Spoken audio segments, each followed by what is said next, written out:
দেশের মানুষ রাষ্ট্র ক্ষমতার দায়িত্ব দিলে জামাত শাসক হবে না, সেবক হবে বলে মন্তব্য করেছেন জামায়াতে ইসলামীর সেক্রেটারি জেনারেল অধ্যাপক মিয়া গোলাম পরোয়ার। আর ইসলামী আন্দোলনের মুখপাত্র গাজী আতাউর রহমান বলেছেন, বিদ্যমান নির্বাচনী ব্যবস্থা ব্যর্থ হওয়ায় পিআর পদ্ধতিতে নির্বাচন চান তারা। ৫ দফা দাবিতে দেশব্যাপী বিক্ষোভের আলাদা অনুষ্ঠানে তারা একথা বলেন। অরণ্য গফুরের রিপোর্ট। জুলাই সনদের আইনি ভিত্তি, পিআর পদ্ধতিতে জাতীয় নির্বাচন, ফ্যাসিস্ট সরকারের সকল জুলুম নির্যাতন, গণহত্যার বিচার দৃশ্যমান করা সহ ৫ দফা দাবিতে কেন্দ্রীয় কর্মসূচির অংশ হিসেবে উপজেলা ও থানাগুলোয় বিক্ষোভ মিছিল করেছে বাংলাদেশ জামায়াতে ইসলামী ও যুগপৎ আন্দোলনের দলগুলো। ডুমুরিয়া উপজেলা জামায়াতে ইসলামীর উদ্যোগে ডুমুরিয়া স্বাধীনতা চত্বরে ছাত্র যুব সমাবেশে প্রধান অতিথি হিসেবে যোগ দেন দলটির সেক্রেটারি জেনারেল অধ্যাপক মিয়া গোলাম পরোয়ার। জুলাই সনদকে দ্রুত বাস্তবায়ন করে তার আলোকে জাতীয় নির্বাচনের দাবি জানান তিনি। বলেন, ক্ষমতায় গেলে বাড়তি সুবিধা নেবে না জামায়াত নেতাকর্মীরা।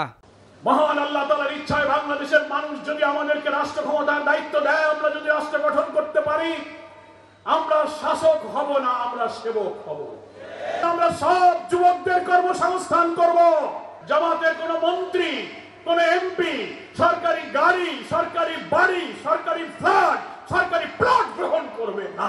এদিকে ঢাকা ৮ সংসদীয় আসনে ইসলামী আন্দোলন আয়োজিত গণসমাবেশে নেতারা অভিযোগ করেন, কোন দল তাদের অতীত চরিত্র পরিবর্তন করতে চায় না। লুটপাটের রাজনীতি যাতে ফিরে না আসে, সেজন্য নতুন বন্দোবস্ত দরকার বলে উল্লেখ করেন গাজী আতাউর রহমান। নতুনভাবে দেশ নির্মাণ করতে চেয়েছি, সংস্কার চেয়েছি এবং নির্বাচন পদ্ধতির পরিবর্তন চেয়েছি। কেন নির্বাচন পদ্ধতির পরিবর্তন চেয়েছি? কারণ বর্তমানে যে নির্বাচন পদ্ধতি রয়েছে, বিগত দিনে তা ব্যর্থ হয়েছে। এই ব্যর্থ নির্বাচন পদ্ধতি দিয়ে সামনে যদি নির্বাচন হয়, সামনে নির্বাচনও ব্যর্থ হবে।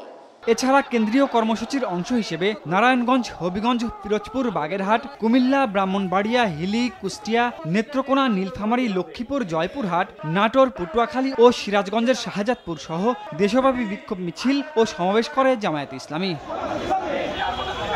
অন্যদিকে দুর্গাপূজা উপলক্ষে মন্দির ও পূজা কমিটির নেতাদের সঙ্গে মত বিনিময় করেছেন ঢাকা ৮ আসনের জামায়াত মনোনীত প্রার্থী অ্যাডভোকেট ডক্টর হেলাল উদ্দিন। আপনারা সজাগ থাকবেন, কারা কোন দিকে কেমন হাঁটাহাঁটি করে। অরণ্য গফুর, অটিভি, ঢাকা।